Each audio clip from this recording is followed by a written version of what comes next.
Bah, ce qui est amusant, c'est de voir le décalage entre le discours médiatique et puis la réalité, parce que on en vient à se faire intoxiquer, on a l'impression que ça a été une victoire extraordinaire, etc.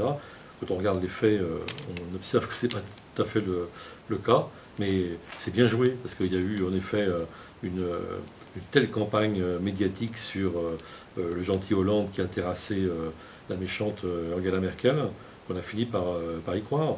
Et je ne parle même pas des journaux, disons, qui peuvent avoir des positions inspirées par une doctrine ou une position politique connue. Mais c'est vraiment la grande presse qui a fait passer l'idée que le pacte de croissance ayant été adopté, Hollande a obtenu ce qu'il voulait, que c'est une victoire.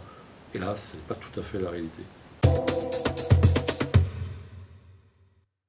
C'est une victoire pour François Hollande, si on veut, qu'il y ait eu le pacte de croissance, mais il faut regarder quel est le statut du pacte de croissance. On nous refait exactement le coup de Maastricht en 92. Hein. C'est-à-dire qu'il y a d'un côté un édifice juridique fixe qui prend force de loi au niveau européen et qui contraint les États à la discipline budgétaire. Et ça, c'est le traité, le fameux traité. On a appelé Merkozy, parce qu'il avait été concocté dans la connivence par Merkel et Sarkozy. Et puis de l'autre, il y a des annexes qui n'ont aucune force de loi et qui en plus ont une valeur simplement conjoncturelle, c'est que c'est un coup, c'est one shot. Hein. Et là, c'est ça le pacte de croissance. Et donc, c'est le pot de fer et le pot de terre, ou c'est le pâté d'alouette, comme on voudra. Hein. Il y a vraiment un rapport complètement déséquilibré entre quelque chose qui a un statut juridique, on en prend pour perpète en quelque sorte avec la règle d'or, avec l'austérité, et puis de l'autre côté une disposition de pure conjoncture et de pure circonstance.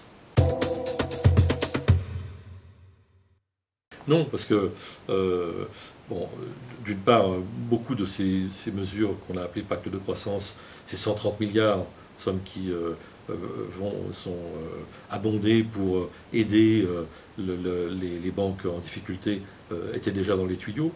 Et puis d'autre part, ce n'est pas la Banque Centrale Européenne, ça va être nouveau, qui va aider directement ou les autres banques et encore moins les États. C'est un contournement, disons, de cette indépendance de la Banque Centrale Européenne. On ne revient pas sur ce statut de la Banque Centrale Européenne. Et plus grave encore, si j'ose dire, on a avancé vers ce que Angela Merkel a appelé l'union bancaire, d'accord, mais cette union bancaire ne fait que conforter et consolider l'autorité de la Banque Centrale Européenne sur l'ensemble du système bancaire. Or, la Banque Centrale Européenne, que je sache, n'est pas du tout une institution démocratique, c'est-à-dire qu'on a vraiment ôté encore un peu plus de pouvoir au peuple. Et c'est fondamentalement toute cette problématique européenne, question de démocratie.